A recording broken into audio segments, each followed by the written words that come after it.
दोस्तों नमस्कार। राजनीति भी बड़ी गजब चीज है। इस देश की गरीबी भी सत्ता का हथियार बन जाए, इस देश की रईसी भी सत्ता का हथियार बन जाए, इस देश के भीतर असमानता भी सत्ता का हथियार बन जाए, इस देश के मजदूर हो, किसान हो, महिलाएं हो, बेरोजगार युवक हो, सभी अगर सत्ता का हथियार बनकर चुनाव के वक्त वोट पाने लगे तो फिर क्या होगा? होगा कुछ नहीं। 2024 के चुनाव में 100 करोड़ वोटर अगर वोट डालने जाएंगे तो उसमें से तकरीबन 90 करोड़ वोटर मौजूदा राजनीतिक सत्ता को ही वोट डालेंगे। आप कहेंगे यह बड़ी असंभव सी चीज है, ऐसा तो संभव हो ही नहीं सकता है। तो अगर यह संभव नहीं है तो इस देश के भीतर जितने भी मुद्दे हैं उन मुद्दों को लेकर कोई सवाल आप कहीं सुन क्यों नहीं पाते हैं? इस देश के भीतर जो मौजूदा हालात हैं उन हालातों को लेकर कोई सवाल आपके सामने टेलीविजन स्क्रीन पर, अखबारों के पन्नों पर या फिर विपक्ष के नेताओं के जरिए भी उभर कर सामने आता क्यों नहीं है? किसी भी शक्ल में यकीनी तौर पर कोई भी कह सकता है यह फालतू की बात है, यह बेकार की बातें हैं, मुद्दे हैं नहीं और देश चकाचौंध में समा चुका है, इंतजार कीजिए हम विकसित हो जाएंगे। तो फिर यह कहने में हर्ज क्या है कि 90 करोड़ वोट अगले चुनाव में सरकार को मिल जाएंगे? कोई मुद्दा तो बचा ही नहीं जिस मुद्दे के आसरे इस देश में राजनीतिक तौर पर कोई लकीर कोई खींच पाए। 2014 में मोदी जब सत्ता में आई थी बहुमत के साथ कितने वोट मिले थे? उस समय वोटों की तादाद 17 करोड़ 16 लाख थी। कुल कितने वोटर थे? तकरीबन 83 करोड़। 2019 में उसमें तकरीबन 5 करोड़ 74 लाख वोट का और इजाफा हो गया। इस देश में उस वक्त 91 करोड़ वोटर थे। 2019 में बीजेपी को मिले 22 करोड़ 90 लाख वोट। लेकिन उस दौर में बहुत सारे मुद्दे रेंगते थे।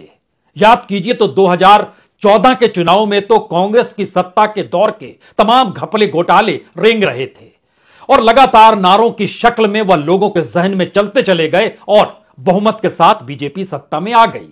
2019 में क्या हुआ? उस दौर में लोगों के जहन में नोटबंदी थी, उस दौर में लोगों के जहन में जीएसटी थी, जिसको गब्बर सिंह टैक्स के तौर पर भी राजनीतिक दलों ने उछाला या कहे कांग्रेस ने उछाला। और उस दौर में याद कीजिए तो राफेल को लेकर भी सवाल उठ रहे थे, उसमें कितनी कमीशन ली गई, कई मुद्दे और थे। लेकिन इन मुद्दों के बावजूद भी तकरीबन 5.5 करोड़ वोट ज्यादा बीजेपी को मिल गए। लेकिन अब तो कोई मुद्दा ही नहीं बचा है, क्योंकि 5 राज्यों के चुनाव के भीतर और उसके बाद की परिस्थितियों में प्रधानमंत्री गरीबी की हक में खड़े हैं। वो कह रहे हैं जो गरीब है वही उनके लिए वीआईपी है। इस देश का रईस इस देश की नीतियों के आश्रय वीआईपी है, इस देश का कॉरपोरेट सरकार की पॉलिसी के तहत उनका वीआईपी है और इस देश का गरीब भी मौजूदा सत्ता के लिए वीवीआईपी है।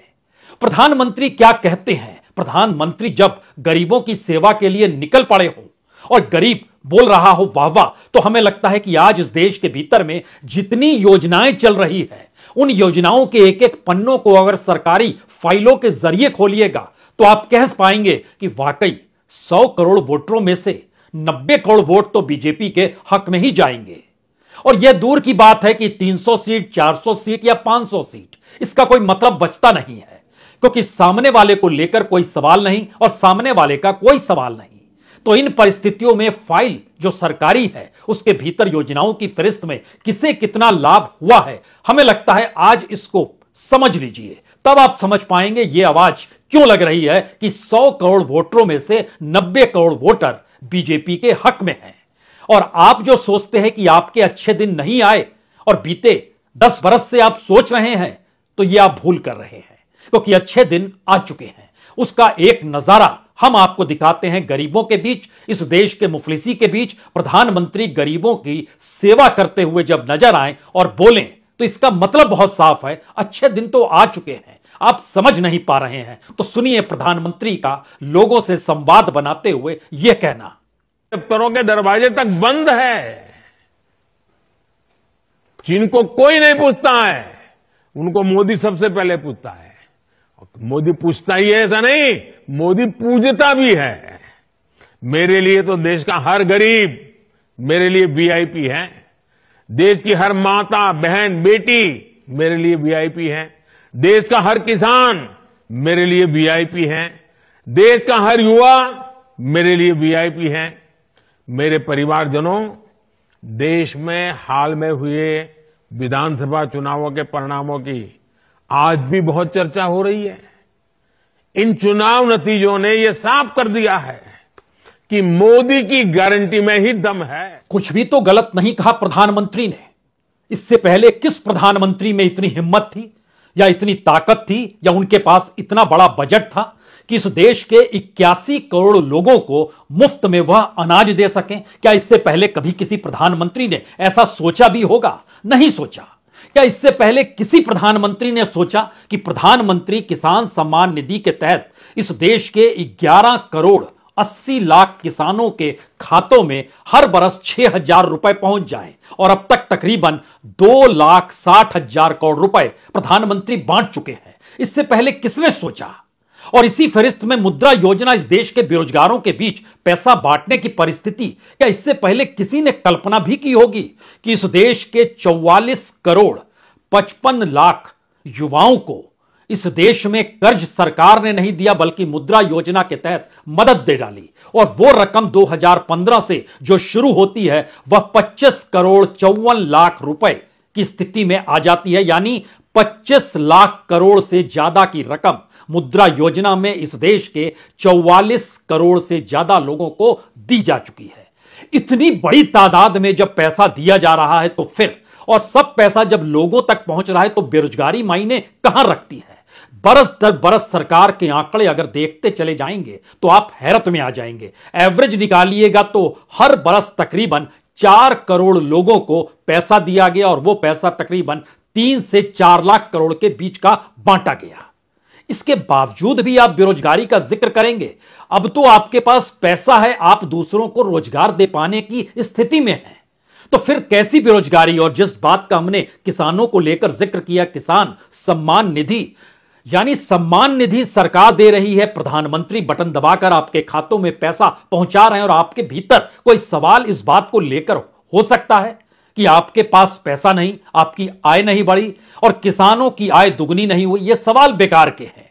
सरकार के लिए यही हथियार है और इसी के आसरे इस देश में सत्ता चलती है। हाल में, यानी पिछले दिनों, याद कीजिए फरवरी के महीने में इसी बरस सरकार ने विश्वकर्मा सम्मान योजना की शुरुआत की। उस योजना के तहत सरकार खुद बता रही है कि उसके पास तकरीबन 27 लाख एप्लीकेशन आ चुके हैं। एग्जैक्ट जानकारी 27,04,268 एप्लीकेशन सरकार के पास पहुंच गई। यह अलग मसला है कि मिनिस्ट्री उस पर अभी बैठी हुई है और उसने सिर्फ 24,339 एप्लीकेशन की स्वीकृति दी है।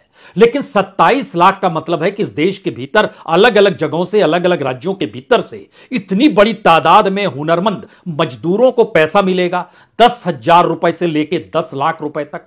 फिर मुश्किल क्या है? और गरीब मजदूरों को 3 लाख रुपए का लोन सरकार दे रही है इसी योजना के तहत, तो मुश्किल क्या है? अगर मुश्किल नहीं है तो फिर सोचिए, आप घर का जिक्र कर रहे थे, इससे पहले किसी प्रधानमंत्री ने इस रूप में कहा होगा कि प्रधानमंत्री आवास योजना के तहत जो सैंक्शन किया गया उसमें 1 करोड़ 18,63,000 घर सैंक्शन है। जो दिए जा चुके हैं वह 1 करोड़ 13,43,000 घर दिए जा चुके हैं, और इस बीच में जो बन चुके हैं उनकी तादाद तकरीबन 78,27,000। इतनी बड़ी तादाद में लोगों के पास घर पहुंच चुके हैं, तो यह वोट कहां जाएगा? घर मिल गया, किसानों के बैंक अकाउंट में पैसा पहुंच गया, जो गरीब हैं उनके पास अनाज पहुंच गया, और क्या चाहिए? फहरिस्त तो बड़ी लंबी है और इस देश के भीतर कोई समुदाय बचेगा नहीं जब हम गिनाना शुरू करेंगे कि कमोवेश हर किसी के लिए सरकार ने पैसा रख रखा है। वो पैसा सीधे बैंक में जाए, आपके पास पहुंचे, आपको राहत और रियायत दे दे। आप कहेंगे उज्ज्वला योजना, जी सरकार खुद कहती है कि 9 करोड़ 59 लाख लोगों को जो बीपीएल के नीचे थे उनको फ्री में इस दौर में सिलेंडर दिया गया, जो सोच नहीं सकते थे, कोयले के भीतर रहते थे, लकड़ियों को जलाते थे। तो फिर यह वोट कहां जाएगा? यह वोट सरकार के ही पास जाएगा। और अगर जोड़ते चले जाइएगा तो उसमें स्वास्थ्य बीमा योजना को भी जोड़ लीजिए। लगभग 30,000 लोग हेल्थ इंश्योरेंस के दायरे में, 30,000 रुपए उनके साथ जुड़े हुए हैं जिनको फायदा हो चुका। और प्रधानमंत्री जन आरोग्य योजना, आयुष्मान योजना भारत, वह तो एक अलग किस्सा है। उसके दायरे में इस देश के भीतर में 2.5 करोड़ से ज्यादा लोग आ चुके हैं। सरकार के हिसाब से अभी 1 करोड़ का आंकड़ा पार किया है, लेकिन अलग अलग राज्यों के जरिए और मिनिस्ट्री के जरिए जब डाटा कलेक्ट कीजिएगा तो ये 2.5 करोड़ पार कर चुके हैं। प्रधानमंत्री गरीब कल्याण योजना तो दूर की बात है, जो 81 करोड़ लोगों के पास 5 किलो अनाज दिला देती है।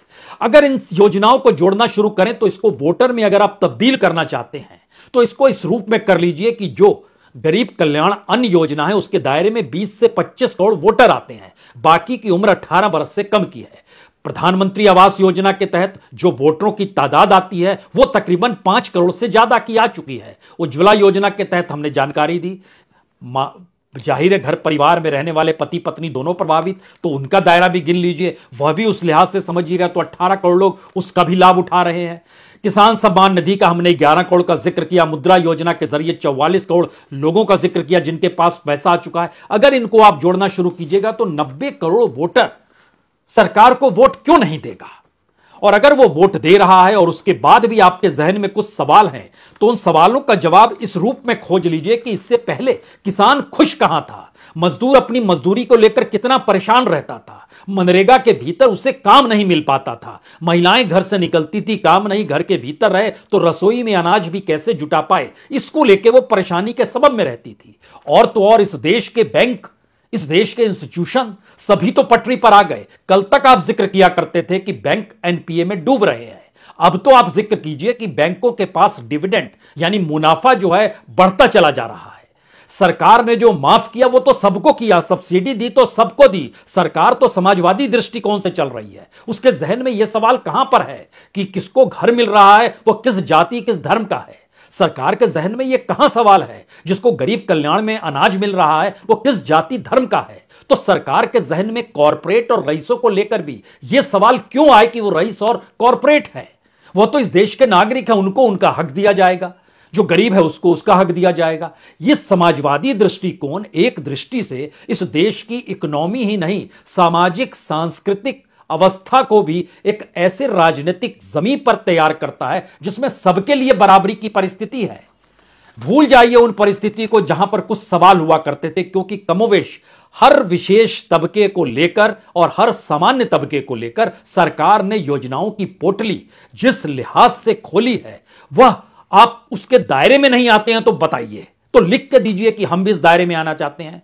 चाहे रेहड़ी लगाने वाला हो, चाहे कोई गरीबी रेखा से नीचे हो, चाहे दिहाड़ी करने वाला हो, चाहे काम की खोज में निकला हुआ व्हाइट कॉलर हो, सबके लिए तो योजना है। किसी को एमएसएमई में भी लाभ मिल रहा है, कोई बैंक से लोन भी उठा सकता है। फिर यह सवाल क्यों है कि इस देश के भीतर में मौजूदा सरकार को लेकर कौन सवाल खड़ा करे?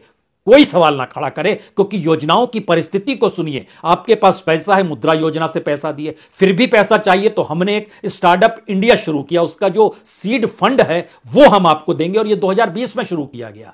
उसके जरिए करोड़ों लोगों को लाभ हो गया। इस देश में जो अन्नदाता, जो आप संरक्षण अभियान है प्रधानमंत्री के नाम के साथ जुड़ा हुआ है, उसके दायरे में तकरीबन इस देश के 1.25 करोड़ लोग आ गए। जो निर्यात एक्सपोर्ट करने के लिए भी ऋण विकास योजना बनाई गई, सहकार मित्र योजना बनी, प्रधानमंत्री वंदना योजना बनी। और इतना ही नहीं, अगर उसको देखिएगा तो अलग अलग क्षेत्रों में, मान लीजिए आप मछली पालन से जुड़े हुए हैं तो मत्स्य संपदा योजना भी हमने बना डाली, सोलर चरखा मिशन भी हमने क्रिएट किया। जो इस देश के भीतर में समर्थ योजना है वह लोगों को समर्थ बनाने की दृष्टि से आगे बढ़ती है, उसके दायरे में भी बड़ी तादाद में लोग आते हैं। जो सरकार प्रज्ञा पहल है उसके दायरे में इस देश के 50 लाख से ज्यादा लोग आ जाते हैं। जो कुसुम योजना है उसके दायरे में तकरीबन 70 लाख से ज्यादा लोग आते हैं। जो इस देश के भीतर में नई रोशनी योजना है उसके दायरे में कितने परिवार आ जाते हैं। और उसके बाद अगर आइएगा तो राष्ट्रीय पोषण मिशन भी तो हमने शुरू किया, सबको अनाज जो बांट रहे हैं। उसके अलावे पोषण योजना भी है जो इससे पहले मिड डे मील के नाम से जानी जाती हो, भूल जाइए उसको।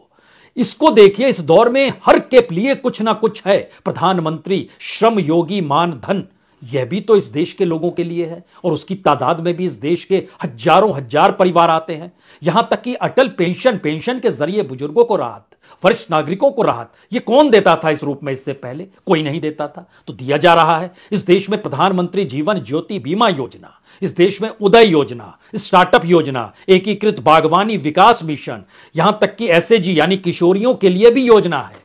कोई तबका ध्यान दीजिए बचेगा नहीं। और इस दायरे के भीतर में मिशन कर्मयोगी जो कि उत्पादन से जुड़ी प्रोत्साहन योजना है वह भी इसके दायरे में आती है।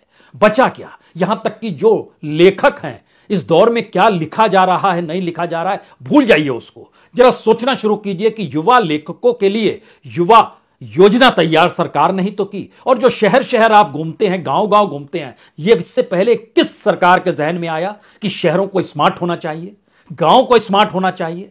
योजनाएं हो तो इस रूप में मौजूद हो जो हर तबके को अपने साथ लेकर चलती चले और सरकार उसके लिए योजना के तहत एक मद का पैसा निकाले और बरस दर बरस वो आगे बढ़ते चले।